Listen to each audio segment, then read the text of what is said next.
वनस्पति के उत्पाद का या उनका, तो आपको सजा होगी, लेकिन अपेक्षितया पहले और दूसरे श्रेणी से कम होगा। बात समझ में आया? वन्य जीव संरक्षण अधिनियम ने 6 परिशिष्ट जारी किए हैं। पहले और दूसरे में जो भी वनस्पति और पशु पक्षियों को रखे गए हैं, आप उनका शिकार व्यापार बिल्कुल नहीं कर सकते, पूर्णतः बैन है। अगर आप ऐसा करते हैं तो आपको कठोर सजा दिया जाएगा, जुर्माने भी लगाए जाएंगे।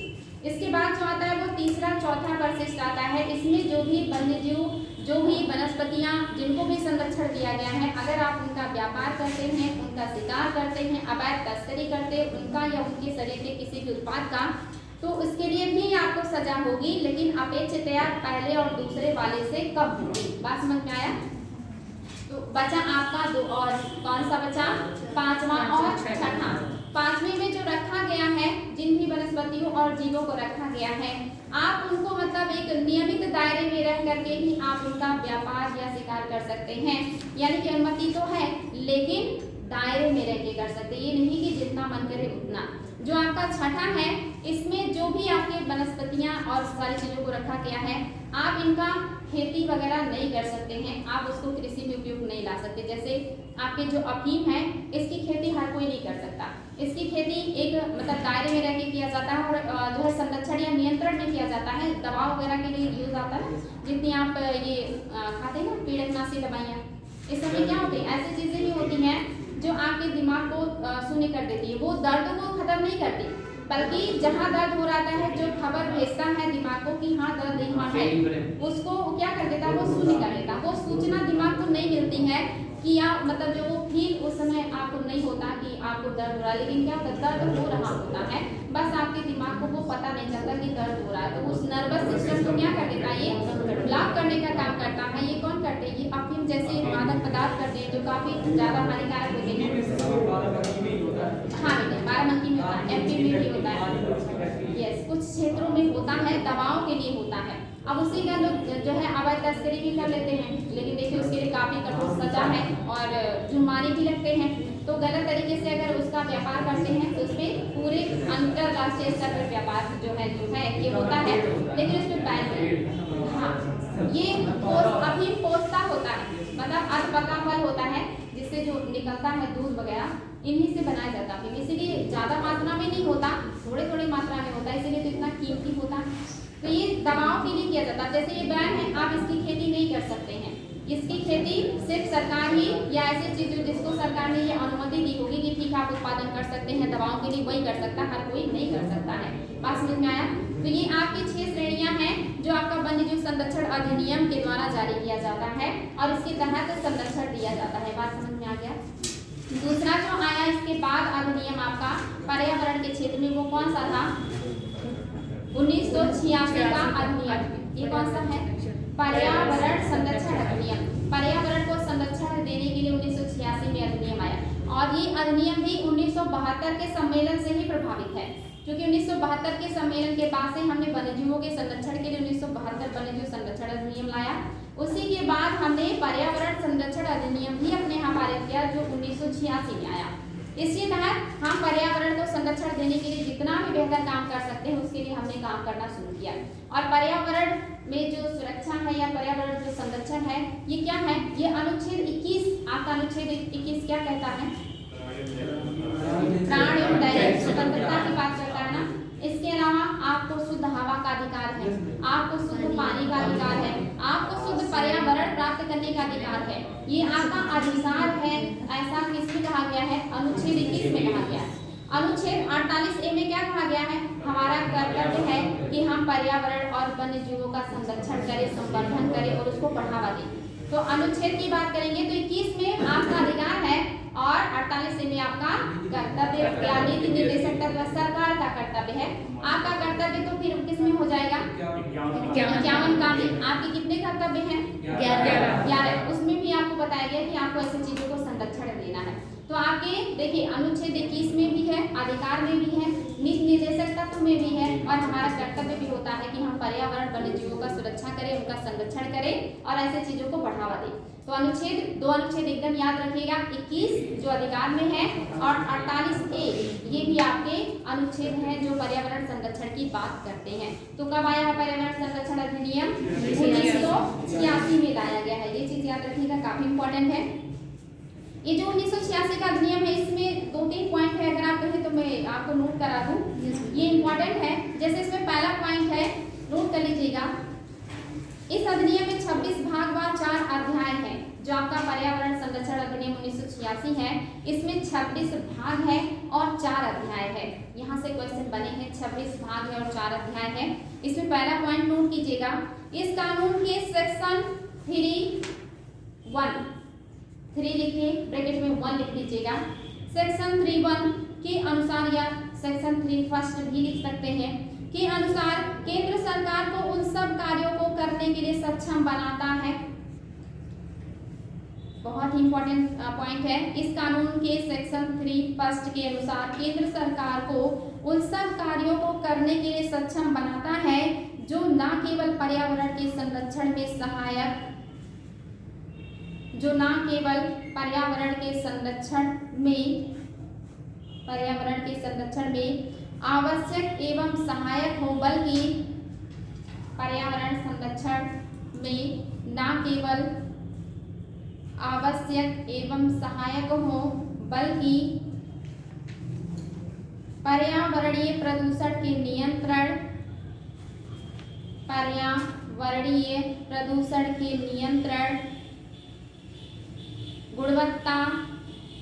गुणवत्ता एवं न्यूनीकरण में भी सहायक हो। नियंत्रण, गुणवत्ता बचाव एवं न्यूनीकरण में भी सहायक हो। ये बात समझ में आया? यानी कि जो केंद्र सरकार है उसको पावर दिया गया है, कौन से और उसके तहत सेक्शन 3 के तहत, कि वो पर्यावरण के संरक्षण के लिए, प्रदूषण पर नियंत्रण के लिए, उसको मतलब उसकी देखभाल के लिए, उसको बढ़ावा देने के लिए उसको पूरा राइट है, वो जो चाहे कर सकता है, उसको कोई भी रोक नहीं सकता। आप इस चीज को सुप्रीम कोर्ट, हाई कोर्ट या कहीं भी चुनौती नहीं दे सकते कि गवर्नमेंट ये काम नहीं कर सकती। ये अधिकार केंद्र सरकार को मिला हुआ है। और दूसरा जो वेरी वेरी इंपॉर्टेंट है, इसको नोट कीजिएगा, इस कानून के उल्लंघन की स्थिति में सजा व दंड का प्रावधान किया गया है। इस कानून के उल्लंघन की स्थिति में सजा व दंड का प्रावधान किया गया है। इस कानून के उल्लंघन की स्थिति में सजा व दंड का प्रावधान किया गया है। Very very important. हर ऐसे उल्लंघन के लिए 5 साल तक की जेल या फिर हर ऐसे उल्लंघन के लिए 5 साल तक की जेल या फिर 1 लाख तक का जुर्माना अथवा दोनों दी जा सकती है। 5 साल की जेल या अथवा 1 लाख रुपए जुर्माना या दोनों दी जा सकती है, दोनों दी जा सकती है।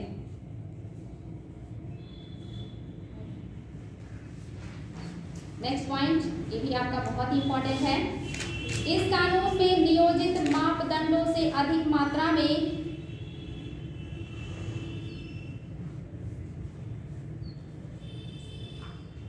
इस कानून में नियोजित मापदंडों से अधिक मात्रा के पर्यावरणीय प्रदूषकों के निष्कासन पर स्पष्ट रूप से प्रतिबंध लगाया गया है। स्पष्ट रूप से प्रतिबंध लगाया गया है।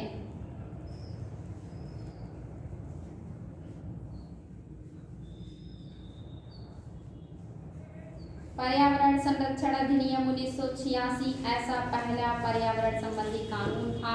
पर्यावरण संरक्षण अधिनियम 1986 ऐसा पहला पर्यावरण संबंधी कानून था। 1986 ऐसा पहला पर्यावरण कानून है जिसने केंद्रीय सरकार को सीधे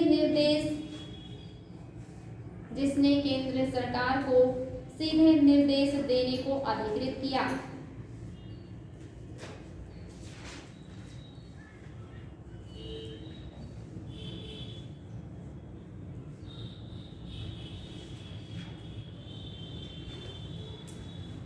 यानी कि सरकार को सीधे अधिकार है, वो अगर कोई उद्योग धंधा है, किसी भी तरह का निर्माण कार्य है, उसकी वजह से अगर पर्यावरण में समस्या हो रही है, प्रदूषण हो रहा है, किसी भी तरह की दिक्कत हो रही है, तो वो सीधा ऑर्डर कर सकता है कि उद्योग धंधा बंद कीजिए, ये नहीं चलेगा। यानी कि ये अधिकार सरकार को सीधे, ये जो आपका पर्यावरण संरक्षण अधिनियम 1986 आया है, इसके तहत केंद्र सरकार के हाथ बहुत मजबूत कर दिए गए हैं। ये सीधा किसी भी उद्योग को, किसी भी काम को रोक सकता है, बंद करवा सकता है, नियंत्रित कर सकता है अगर वो पर्यावरण को क्षति पहुंचाता है तो। अब वो काम कोई भी हो, अगर वो पर्यावरण को क्षति पहुंचा रहा है तो केंद्र सरकार उसको डायरेक्ट रोक सकती है। ये पावर उसको 1986 में। दिल्ली में क्या होता है कि कभी जब बहुत ज़्यादा बढ़ जाते हैं तो राज्य सरकार जो है वो निर्माण कार्य मतलब प्रतिबंध लगा देती है, वो इसी एक्ट की तरह करती है कि इसका मतलब अपना खुद का एक्ट बनाए। हाँ बिल्कुल, इसी के तहत आएगा, इसी के तहत आएगा। केंद्र सरकार हो, लेकिन वो तो वहाँ की गवर्नमेंट से गवर्नमेंट। हाँ बिल्कुल, देखिए केंद्र सरकार को डायरेक्ट दे दिया गया, लेकिन इसमें तालमेल करने को भी कहा जाए। जैसे मान लीजिए यूपी में कोई फैक्ट्री है और वो समस्या करे, तो यूपी सरकार बैन नहीं करे तो केंद्र सरकार को सीधा वो एक्शन ले सकती है, चाहे इंडिया के किसी भी क्षेत्र में हो। यानी कि यहाँ पे केंद्र सरकार को पूरा पावर दिया गया। तो अगर केंद्र सरकार को है और पर्यावरण को नुकसान पहुंचा रहा है तो राज्य सरकार को भी अधिकार होगा कि चूंकि केंद्र सरकार को फोकस इसलिए किया जा रहा है क्योंकि केंद्र सरकार, अगर राज्य सरकार नहीं करती है तो, अगर नहीं करती तो भी ऑर्डर कर, मतलब हाँ बिल्कुल, अगर नहीं करती तो ही करना पड़ेगा, अगर वो कर रही है तो करना ही पड़ेगा। बात समझ में आया ना? यानी कि अगर राज्य सरकार कर रही है तब तो करने की जरूरत नहीं है, लेकिन अगर वो नहीं कर रही है तो केंद्र सरकार उसको तुरंत कर सकती है। यानी कि केंद्र सरकार की मर्जी वो तुरंत कर सकती है इंडिया के किसी भी क्षेत्र में इस तरह की गतिविधि अगर हो रही है तो। और बाकी राज्य सरकार को भी अधिकार है। ये जो अधिनियम है ये दोनों को अधिकार देता है, लेकिन केंद्र को ज्यादा मजबूत किया है यहाँ पे कि आपकी जिम्मेदारी सबकी है, बिकॉज ये सर्वे सर्वा है। तो ये इंडिया के किसी भी क्षेत्र में इस तरह की किसी भी निर्माण को, गतिविधि को, किसी भी चीज को ये बैन कर सकते हैं, रोक सकते हैं, नियंत्रित कर सकते हैं, निर्देशित कर सकते हैं, कुछ भी कर सकते हैं। साथ ही और भी ज्यादा इंपॉर्टेंट पॉइंट, एक पॉइंट और है, इसको नोट कीजिएगा। पर्यावरण संरक्षण का यह कानून, पर्यावरण संरक्षण का यह कानून कुछ ऐसे प्रवर्तनों को भी अपने में सम्मिलित करता है। पर्यावरण संरक्षण का यह कानून कुछ ऐसे प्रवर्तनों को भी अपने में सम्मिलित करता है जो किसी अन्य कानून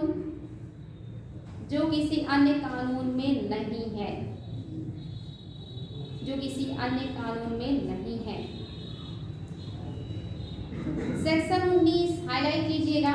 सेक्शन 19 के अनुसार इस अधिनियम के अंतर्गत किसी अपराध पर, सेक्शन 19 के अनुसार इस अधिनियम के अंतर्गत किसी अपराध पर कोई न्यायालय तब तक संज्ञान नहीं ले सकता, इस अधिनियम के अंतर्गत किसी अपराध पर कोई न्यायालय, हाईलाइट करके लिखिएगा इसको, तब तक संज्ञान नहीं ले सकता जब तक शिकायत केंद्र सरकार या उस प्राधिकारी द्वारा ना की गई हो जो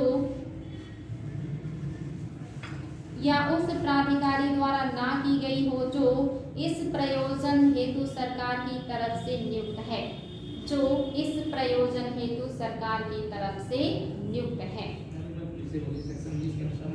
ओके। सेक्शन 19 के अनुसार इस अधिनियम के अंतर्गत किसी अपराध पर कोई न्यायालय तब तक संज्ञान नहीं ले सकता जब तक शिकायत केंद्र सरकार या उस प्राधिकारी द्वारा ना की गई हो जो इस प्रयोजन हेतु सरकार की तरफ से नियुक्त है।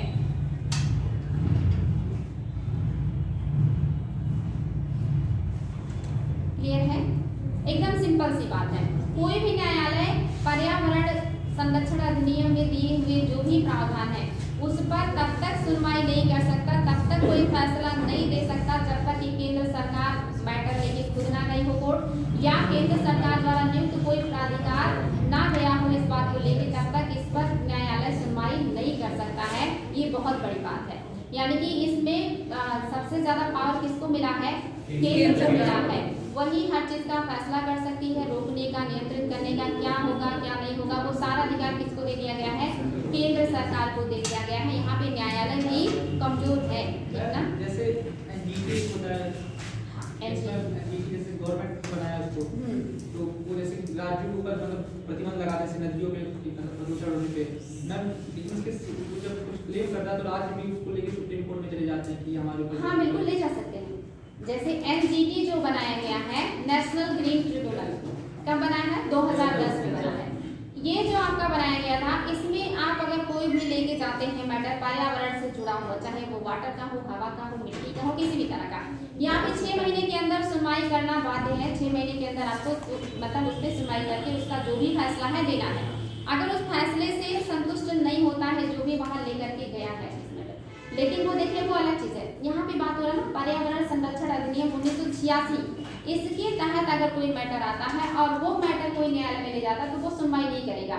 लेकिन एनजीटी अलग विभाग बनाया गया कि वो भी पर्यावरण से संबंधित एक प्राधिकरण है जो सुनवाई के लिए ही स्पेशल बनाया गया है। वहाँ पे प्रावधान है कि वहाँ पे अगर कोई मैटर लेके जाते हैं आप, तो 6 महीने के अंदर आपको उसका उत्तर, उसका जवाब, यानी कि आपको फैसला मिल जाएगा, उनको देना बाध्यकारी है। अगर आप उस फैसले से संतुष्ट नहीं होते हैं तब उस मैटर को आप सीधे सुप्रीम कोर्ट में लेके जा सकते हैं। सुप्रीम कोर्ट उस पर सुनवाई कर सकता है, ठीक ना? बात समझ में आ गया? लेकिन 1986 का अगर मैटर है, इस अधिनियम में जो अध्याय दिए हुए, जो सेक्शन दिए हुए हैं, इसमें लिखी हुई अगर कोई बात है तो इसको केंद्र सरकार लेके जाएगी या केंद्र सरकार द्वारा नियुक्त कोई भी लेके जा सकता है। अब जैसे एनजीटी इसको लेके जाए कोर्ट में तो कोर्ट सुनवाई करेगा तुरंत, लेकिन वो किसका होना चाहिए? 1986 का होना चाहिए, क्योंकि इसको केंद्र सरकार ने नियुक्त किया है। बात समझ में आ गया? चलिए आगे बढ़ेंगे। तो आपका जो हो गया, तीसरा है अनुसूचित जनजाति और अन्य परंपरागत वन निवासी अधिनियम 2006। एनजीटी के अंदर भी बहुत सारे विभाग आते हैं ना। देखिए एनजीटी आपका एक ऐसा विभाग, मतलब क्या कह सकते हैं कि पर्यावरण से जुड़े। एनजीटी देखिए 5 जगह सुनवाई करता है, उसके जो है 5 मुख्यालय हैं। एक आपका दिल्ली में है, एक आपका कोलकाता में, एक चेन्नई में है, पुणे में और एक भोपाल में है। उसके 5, एक मेन शाखा जो है वो दिल्ली में है, जैसे सुप्रीम कोर्ट मेन दिल्ली में है, ऐसे एनजीटी का जो मेन मुख्यालय है वो दिल्ली में है, मेन जो गढ़ है वो उसके, लेकिन उसकी उप शाखाएं 4 अन्य जगहों पे भी है। आपके कोलकाता में भी है, चेन्नई में भी है, मुंबई के पुणे में भी है और भोपाल में भी है। तो ये 5 जगहों में सुनवाई करता है। और ये पर्यावरण से संबंधित कोई भी मुद्दा हो, आपका नदी जल विवाद हो, आपका हवा से संबंधित कोई दिक्कत हो, मिट्टी से संबंधित अन्य कोई भी समस्या, आप उसके किसी भी जगह जाके अपनी बात को रख सकते हैं, जो भी आपके नजदीक में हो। बात समझ में आ गया? पर्यावरण से जुड़ा कोई भी मैटर होगा वो सुनेगा, ठीक ना? हाँ बेटी, हाँ न्यायालय की तरह काम करता है, लेकिन ये संवैधानिक निकाय नहीं है, ठीक ना? तो आगे बढ़े हम लोग। तो नेक्स्ट जो हमने देखा वो है कि आपका हेडिंग लिखा आप लोगों ने, हेडिंग है अनुसूचित जनजाति और अन्य परंपरागत वन निवासी अधिनियम 2006। अनुसूचित जनजाति या अन्य परंपरागत वन निवासी अधिनियम 2006। आपको हेडिंग से पता चल रहा होगा, अनुसूचित जनजाति मतलब वो जनजातियां, अन्य परंपरागत निवासी यानी कि बहुत सारे और भी परंपरागत लोग जो है जो मतलब काफी लंबे समय से वनों में, जंगलों में रहते हैं, वनों के जंगलों के उत्पाद का सेवन करते हैं, ऐसे लोगों के लिए अधिनियम 2006 आया था। इसके तहत क्या किया गया होगा? इन्हीं जो वनों में रहने वाले लोग हैं, इनके जो उत्पाद हैं, इनके द्वारा जो निर्मित चीजें हैं, जो प्राकृतिक चीजें हैं, इन पर इनके अधिकार को मजबूत किया गया है कि इनसे कोई जबरदस्ती कोई चीज छीन नहीं सकता। जैसे आप उनको बहुत सारी चीजें वो खुद भी बनाते हैं ना, तो आप उनसे कोई बनवा नहीं सकता जबरदस्ती, या उनका जो अधिकार है वहाँ पे रहते हैं, जो उत्पाद यूज कर सकते हैं, ऐसी चीजों का कोई उनसे जो जबरदस्ती नहीं कर सकता है। इनके मतलब जो परंपरागत अधिकार है उसको संरक्षित करने के लिए, उसको नियंत्रित करने के लिए जो आपके जंगल के उत्पाद होते हैं उस पर इनका अधिकार हो, और इनसे कोई जबरदस्ती किसी भी तरह का जो है मारपीट करके छीनना छपटी ऐसी चीजें ना कर पाए, या उनके उत्पादों का इनको सही मूल्य मिले। तो ये सब चीजों के लिए लाया गया था अधिनियम 2006। और इसमें जैसे मान लीजिए ये जो जनजातियां हैं, इनको किसी तरह की समस्या है, आसानी कोई जमींदार है, साहूकार है, किसी तरह का इनको दिक्कत कर रहा है, मतलब इनको जीवन में हस्तक्षेप कर रहा है या इनका शोषण कर रहा है, या पर्यावरण में इनके जो अधिकार है उसको ये रोक रहा है कि आप ये चीज नहीं यूज करेंगे, ये मैं लूंगा, तो ये इसकी शिकायत सबसे पहले किसको करेंगे? अपनी मुखिया को करेंगे, क्योंकि इनके यहाँ ग्राम मुखिया का ज्यादा चलता है ना, जो मेन लीडर होता है। अगर वहां से वो संतुष्ट नहीं होते, अपनी मुखिया के मतलब जो है फैसले से संतुष्ट नहीं होते हैं, तो और ब्लॉक स्तर पे आएंगे अगर वहां से भी संतुष्ट नहीं होते हैं तो जिले स्तर पे जाएंगे और उसके बाद तो आगे का प्रोसेस है ही।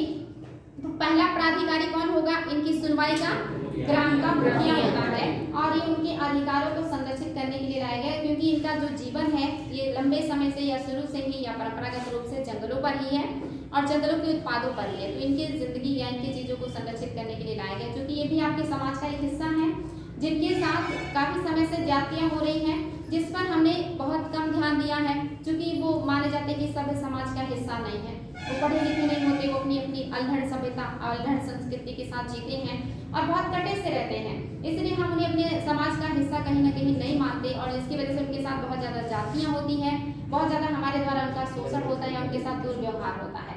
तो इसको रोकने के लिए लाया गया था, आपको मैंने बताया था कीसा एक्ट भी आया था जिसमें जनजातियों को विस्थापित करने या उनको जबरन मारने पीटने उनकी हत्याएं करने को लेके आया था। और फिर उनका जंगल पे जो अधिकार है उसको संरक्षित करने के लिए 2006 में देखिए काम किया गया, काफी लॉन्ग टाइम के बाद उन पर ध्यान दिया गया है। तो याद रखिएगा 2006 का जो अधिनियम है ये इन्हीं जनजातियों के लिए लाया गया था। इसके बाद जो है आपका तटीय पर्यावरण संरक्षण हेतु पहल, कोस्टल आपका जो एरिया है इसको रेगुलेट करने के लिए, यानी कि coastal regulation zone. Coastal regulation zone का मतलब समझ रहे हैं ना, आपका जो भारत है इसके पास एक बहुत लंबा कोस्टल एरिया है, कितने किलोमीटर?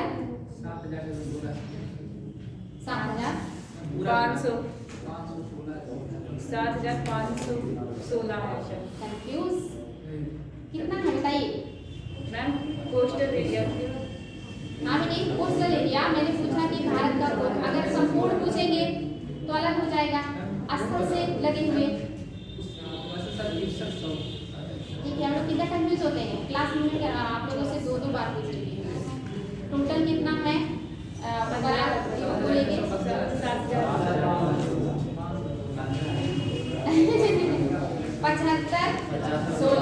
75-16 ओवरऑल है, 6100 आपका कोस्टल एरियाज का जो मतलब स्थल से लगा हुआ है। तो अगर आपके पास 6100 ओनली यही ले ले तो एक लंबा चौड़ा कोस्टल एरिया है, तो कोस्टल एरिया को भी तो संरक्षित करना पड़ेगा। कोस्टल एरियाज में आपके कोरल भी आते हैं, आपके तटीय क्षेत्र भी आते हैं, मैंग्रोव भी आते हैं, मैंने आप लोगों को क्वेश्चन में भी सॉल्व कराया था। कोस्टल एरियाज में आपकी बहुत सारी चीजें आती हैं, उनको संरक्षित करना भी जरूरी है। तो इसके लिए भी नियम बनाया गया, क्या आया था? Coastal regulation zone. ये जो कोस्टल रेगुलेशन जोन है ये हाई टाइड और लो टाइड, हाई टाइड जानते हैं ना, उच्च ज्वार, लो टाइड यानी कि निम्न ज्वार के बीच के एरिया को लिया गया है। पहले ये 200 मीटर लिया जाता था, 200 नॉटिकल मील लिया जाता था। स्थल से 200 नॉटिकल मील के बीच में आप किसी भी तरह का अवैध खनन या किसी भी तरह का अवैध निर्माण या किसी तरह की अवैध गतिविधियां नहीं कर सकते, क्योंकि इससे जो कोस्टल पर्यावरण है, जो कोस्टल जैव विविधता है वो डिस्टर्ब होता है। लेकिन फिर स्थानीय लोगों के रिक्वेस्ट पर या स्थानीय लोगों की मतलब जो है कोशिश करने पर इस एरिया को घटा के 100 किलोमीटर कर दिया गया। तो वर्तमान में आपका जो कोस्टल रेगुलेशन जोन है वो 100 किलोमीटर हो गया है।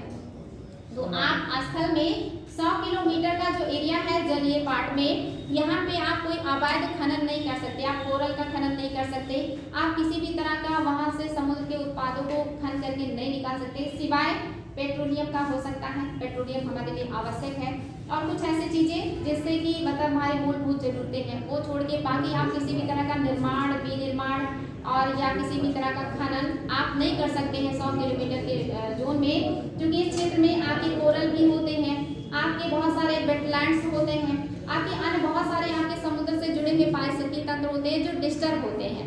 तो कोस्टल एरिया या रेगुलेशन जोन जो है ये कोस्टल एरिया को संरक्षित करने के लिए लाया गया है और ये हाई टाइड और लो टाइड के बीच के एरिया को कहते हैं, यानी कि आपका जो उच्चतम ज्वार होता है और जो न्यूनतम गिरता है, यानी कि अधिकतम कहाँ तक जाता है और न्यूनतम कहाँ तक आता है। बात समझ में आ गया ना? जो हाई टाइड होगा वो काफी अंदर तक जाएगा, जो लो टाइड होगा वो कम अंदर तक जाएगा। तो हाई टाइड और लो टाइड के बीच का जो एरिया है इसी को कोस्टल रेगुलेशन जोन के अंतर्गत रखा गया है। पहले ये 200 नॉटिकल मील था, वर्तमान में ये 100 नॉटिकल मील है। बात समझ में आ गया? क्लियर है? आगे बढ़ सकते हैं? ठीक है, चलिए आगे बढ़ते हैं और देखते हैं और क्या खास बातें हैं। नेक्स्ट है आपका, अच्छा ये जो कोस्टल एरियाज है ये याद रखेंगे आप लोग। 2011 में इस पर जो अधिसूचना के अनुसार आपका जो हाई टाइड जो एरिया होता है ना इसका 100 मीटर क्षेत्र लिया जाता है, 100 मीटर तक का क्षेत्र लिया जाता है, इसको याद रखिएगा। इसमें किसी भी तरह के निर्माण कार्य की अनुमति नहीं होती, आप किसी भी तरह का निर्माण कार्य नहीं कर सकते हैं 100 मीटर एरिया में, जो आपका हाई टाइड वाला एरिया होता है। इसको याद रखिएगा, वेरी वेरी इंपॉर्टेंट है। और ये पहले 200 था, अभी क्या हो गया है, 100 हो गया है, ये भी याद रखिएगा। और आप इस एरिया में जैसे आप किसी तरह का चूना पत्थर है, आप उसका खनन नहीं कर सकते हैं। इसके अलावा आप रेत का खनन भी नहीं कर सकते यहाँ पे। साथ ही यहाँ पे आप अन्य किसी तरह की अगर चट्टानें हैं उसकी भी खुदाई नहीं कर सकते हैं। आप यहाँ से पेट्रोलियम निकाल सकते हैं, क्योंकि प्राकृतिक गैस और पेट्रोलियम ये हमारी मूलभूत जरूरतें हैं। और इन पर जो है आप देखते हैं सबसे ज्यादा हमारे कोस्टल एरिया से ही पेट्रोलियम निकलता है, खास करके मुंबई हाई से लगभग 60% पेट्रोलियम हमारा मुंबई हाई से ही हमें मिलता है। दूसरे नंबर पे आपका गुजरात है जो आपको पेट्रोलियम देता है। आपके असम से भी बड़े पैमाने में पेट्रोलियम प्राप्त होता है, कोयला भी मिलता है। तो ये सारी चीजें याद रखेंगे, इंपॉर्टेंट है। अच्छा, ये जो कोस्टल एरिया जोन है, इसके मतलब जो है होता है कि आप पहले इसमें बढ़िया से शोध हो, रिसर्च हो कि क्या होना चाहिए। तो इसके लिए जो समिति बनी थी, इसके जो अध्यक्ष थे वो थे स्वामीनाथन। कोस्टल एरिया जो जोन घोषित किया गया है, इसके मतलब स्टडी के लिए जो बनाया गया था समिति, उसके जो अध्यक्ष थे वो थे स्वामीनाथन। ये नाम याद रखिएगा। जैसे आपने नाम सुना होगा पश्चिमी घाट के लिए जो पैनल बना था कि पश्चिमी घाट का जो जैव विविधता है उसको कैसे संरक्षित किया जाए, कौन सी चीजें हैं जिससे पश्चिमी घाट को नुकसान हो रहा है, क्योंकि आपका हॉट स्पॉट है, सबसे ज्यादा जैव विविधता यहीं पाया जाता है।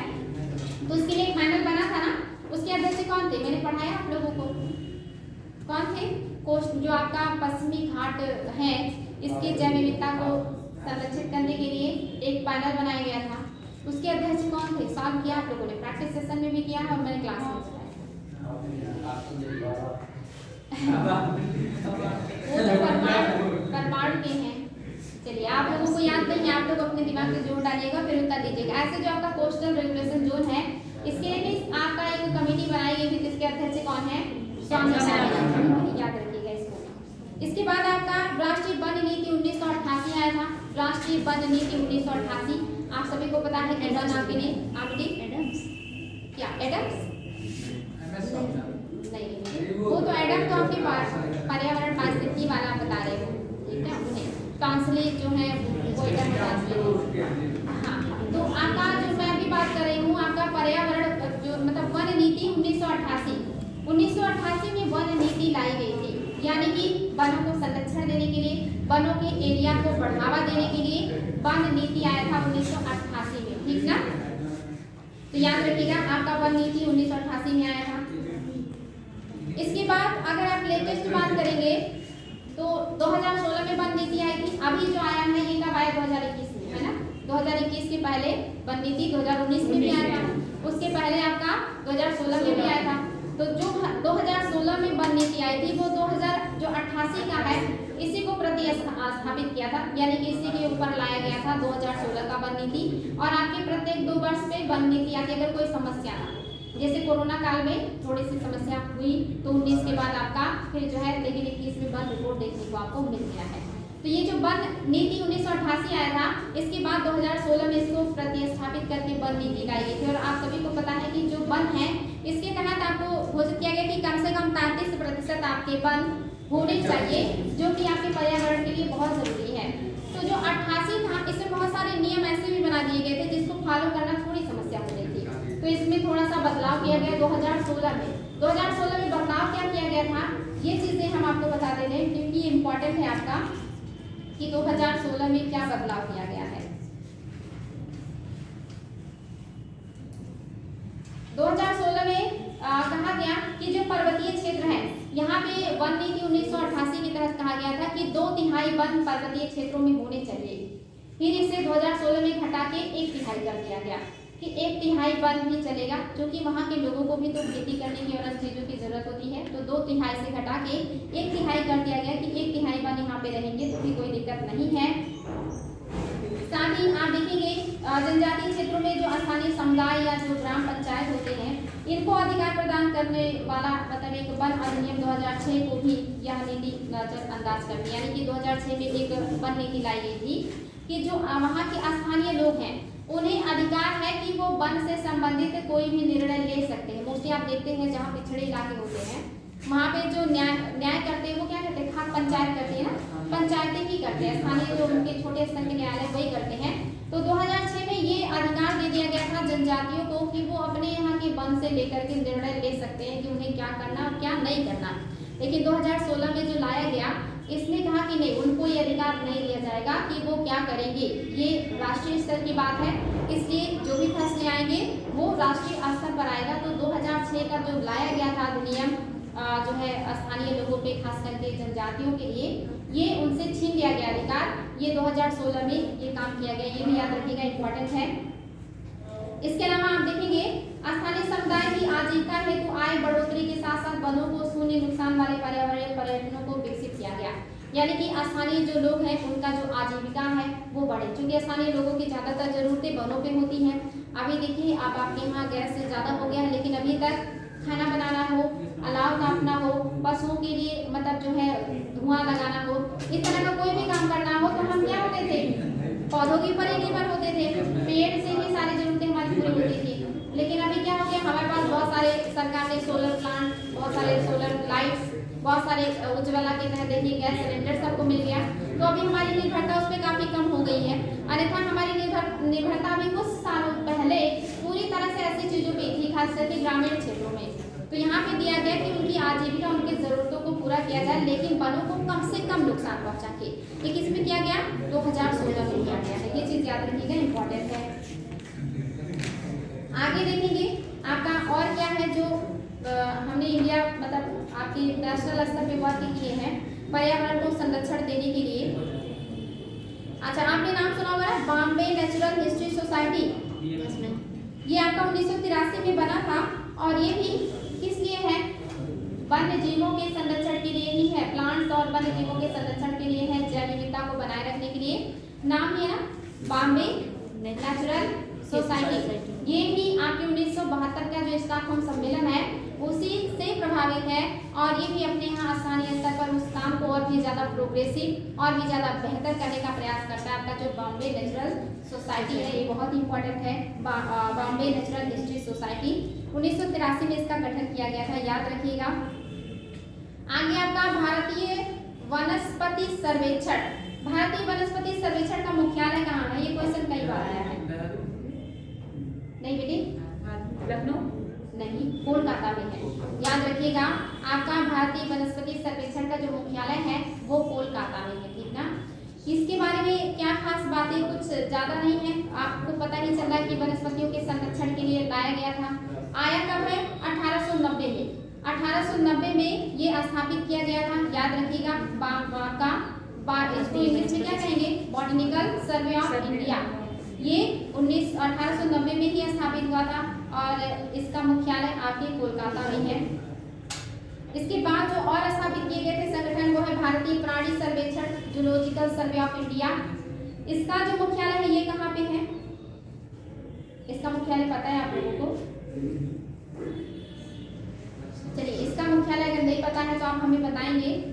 पहली बात, ये स्थापना कब हुई है, 1 जुलाई 1916 को, 1 जुलाई 1916 को आपका भारतीय प्राणी सर्वेक्षण या जूलॉजिकल सर्वे ऑफ इंडिया की स्थापना 1 जुलाई 1916 को हुआ है। और इसका उद्देश्य क्या होगा, जो आपके जीव हैं, जो जानवर हैं, इनका संरक्षण, इनकी जो मतलब प्रजातियां हैं उसको सुरक्षित रखना, और जो है जितना हो सके बेहतर काम करना, इनके विलुप्ति के जो भी रीजन है उसको कम करना, संरक्षण देना। एक है जो वनस्पतियों पर है और दूसरा जो है वो जीवों के लिए लाया गया। इन दोनों के मुख्यालय एग्जाम में पूछे गए हैं, तो एक का तो मैंने बता दिया, दूसरे का आप लोगों को सर्च करना है और फिर बताना है मुझे कि इनका मुख्यालय कहाँ है। उद्देश्य वगैरह आप सभी को पता है, क्या करेंगे, जैसे कौन कौन सी चीजें हैं जो इसको नुकसान पहुंचा रहे हैं उस पर रिसर्च करना, फिर इसको दूर करने का प्रयास करना, ये सारे काम ये करेंगे। और इसके बाद जो है आपका राष्ट्रीय स्तर पे जो काम किया गया है, अच्छा भारत में भी एक संगठन है, आपने कल पढ़ा था ना, world wide fund for nature. India में भी ये संगठन बनाया गया, world wide fund for nature of India. India में भी ये संगठन बनाया गया था, और ये संगठन आपका 1969 में बना था भारत में, 1969 में भारत में बनाया गया था, याद रखिएगा इसको। नेक्स्ट है भारतीय वन सर्वेक्षण, भारतीय वन सर्वेक्षण तो वन सर्वेक्षण आप ये कौन करेगा? वन एवं जलवायु परिवर्तन मंत्रालय, इसी के द्वारा ये सर्वेक्षण किया जाता है। और ये मूल्यांकन का काम करता है कि वनों का स्थिति क्या है, उसमें कमी बढ़ोतरी, कहाँ पे कमी कहाँ पे बढ़ोतरी, कैसे किया जा सकता है, ये सारे काम करता है।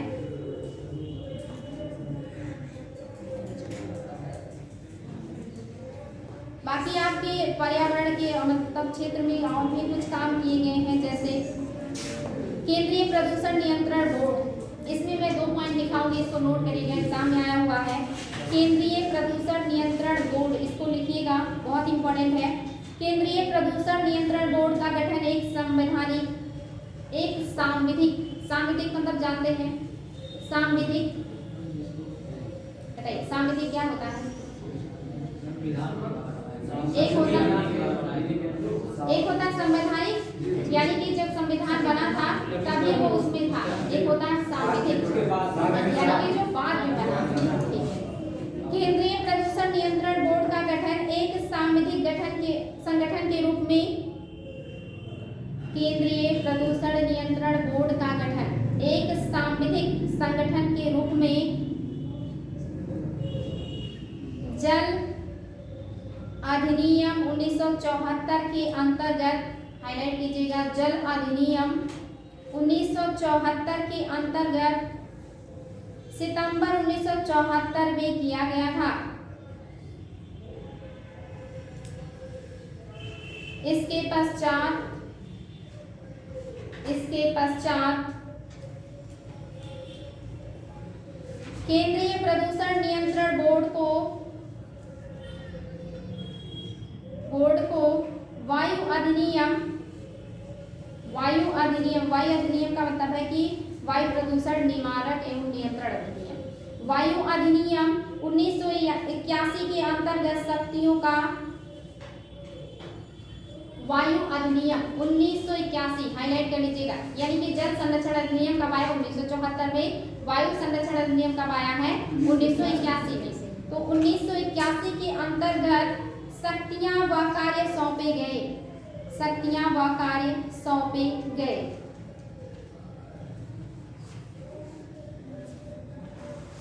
ये बात समझ में आ गया है।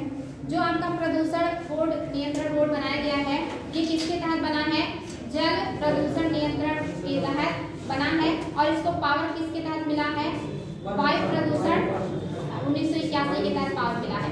बना है जल प्रदूषण नियंत्रण 1974 के तहत, पावर मिला है वायु प्रदूषण नियंत्रण 1981 के तहत, जो आपका केंद्रीय प्रदूषण बोर्ड है। और ये कैसा निकाय है? सांविधिक निकाय है। ठीक है, ये चीज याद रखिए। आगे आपका नेक्स्ट है, बस 2-3 पॉइंट और खत्म हो जाएगा। भारत में पर्यावरण के प्रदूषण को रोकने के लिए कुछ आंदोलन चलाए गए हैं ना। इसमें आपका पहला चिपको आंदोलन, आपको काफी कुछ पढ़ाया मैंने इसमें। चिपको आंदोलन कहाँ चला था? उत्तराखंड। हाँ, उत्तराखंड के चमोली में चला था। और ये चलाया किसने था? चिपको आंदोलन से कौन जुड़े हैं?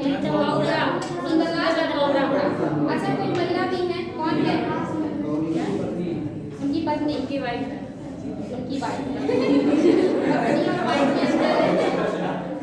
अच्छा, कब चला था? 26 मार्च 1974। 26 मार्च 1974 को चिपको आंदोलन चला था उत्तराखंड में। ये जो चिपको आंदोलन है, ये किससे प्रभावित था?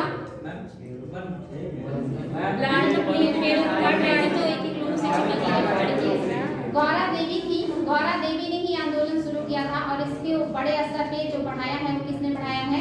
सुंदरलाल चटोपाध्याय ने बढ़ाया है। तो ये चीज याद रखिएगा।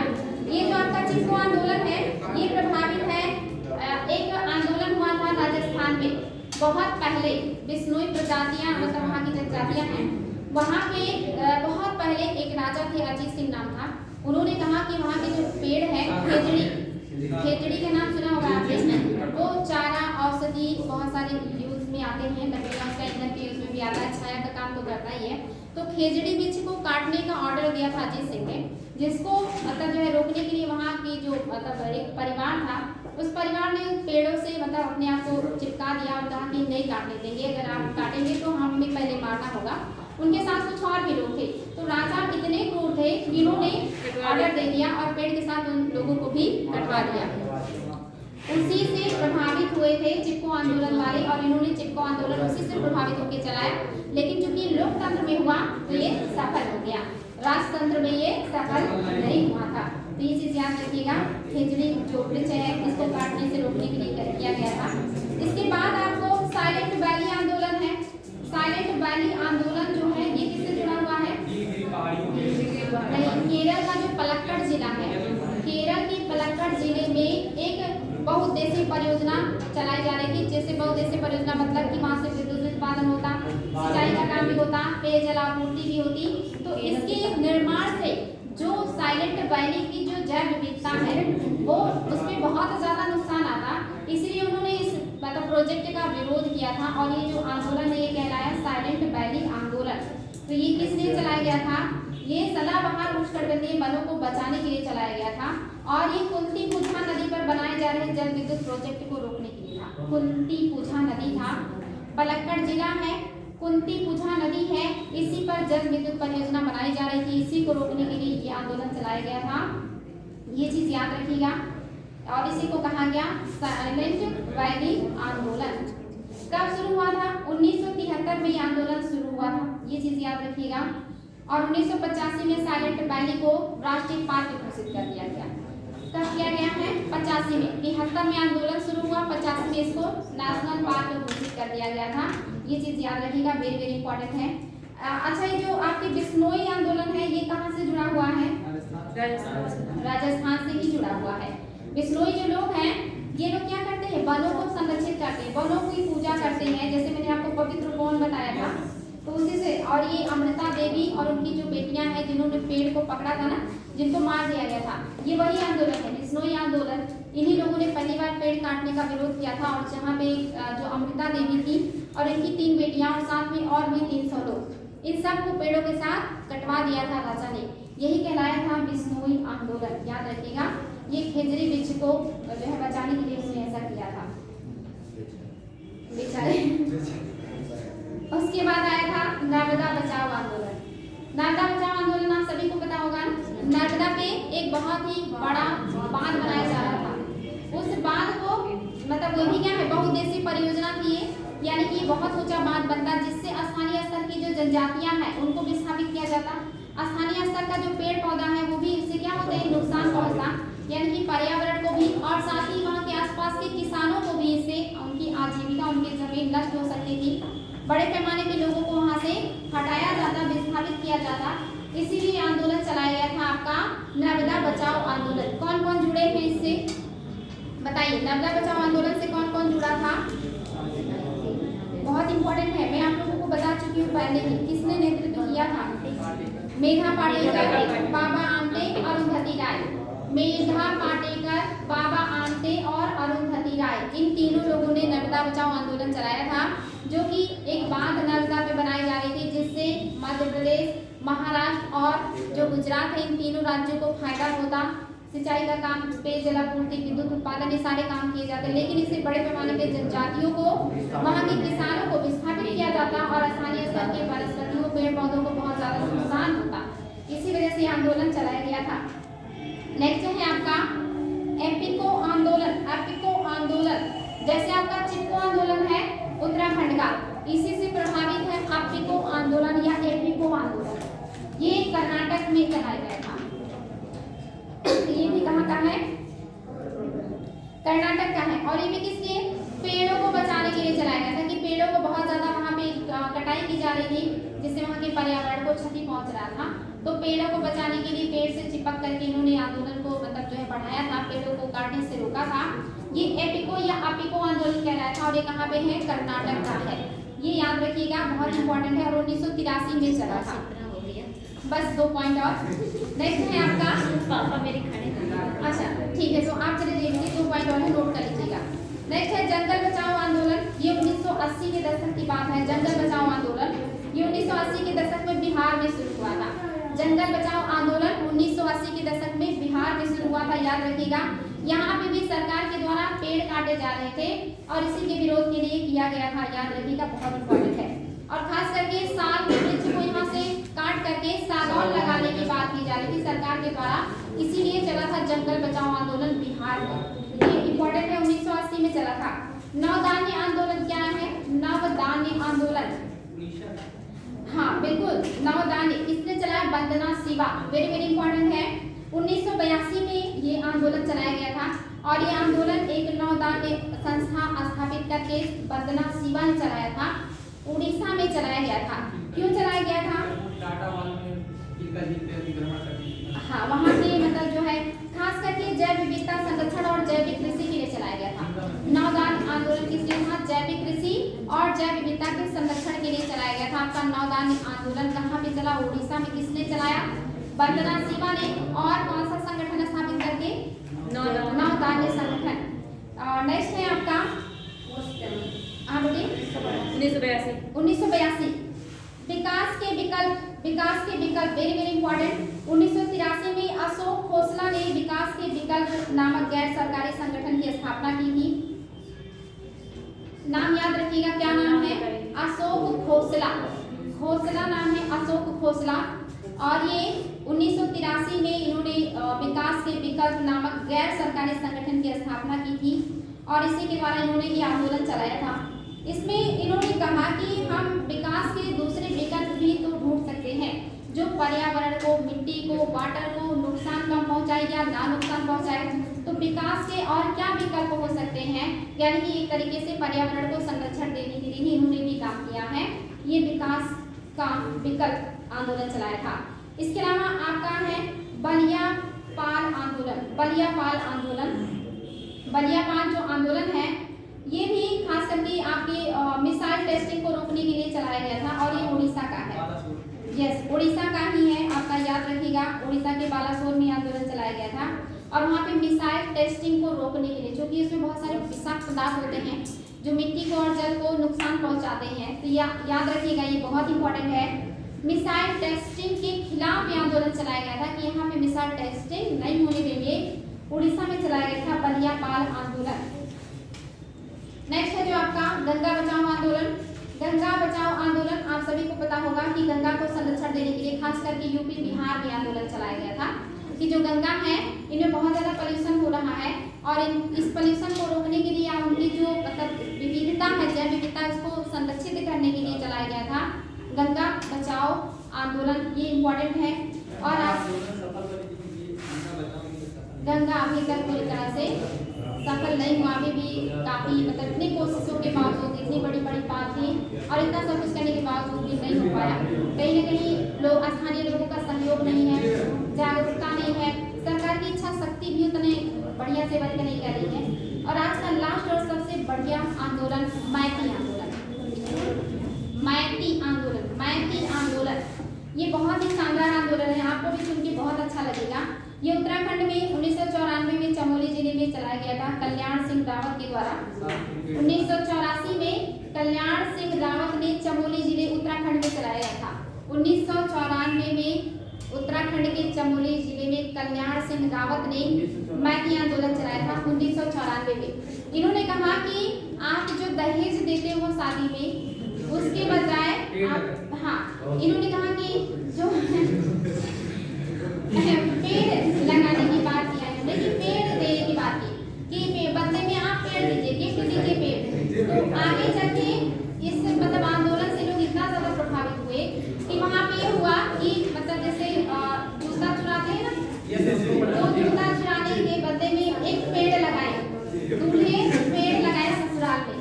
आप दूल्हे से पेड़ लगवाया जाता है ससुराल में। इस मैती आंदोलन से बहुत सही है। और इससे जो उस समय की कनाडा की प्रधानमंत्री थी वो इतना ज़्यादा प्रभावित हुई कि वो मिलने चली आई थी कल्याण सिंह रावत से मिलने। कनाडा की जो प्रधानमंत्री है वो मिलने आई थी, याद रखिएगा। नाम था उनका फ्लोरा डोनाल्ड। फ्लोरा डोनाल्ड जो है ये कल्याण सिंह से मिलने आई थी कि आपने बहुत बढ़िया आंदोलन चलाया और वहाँ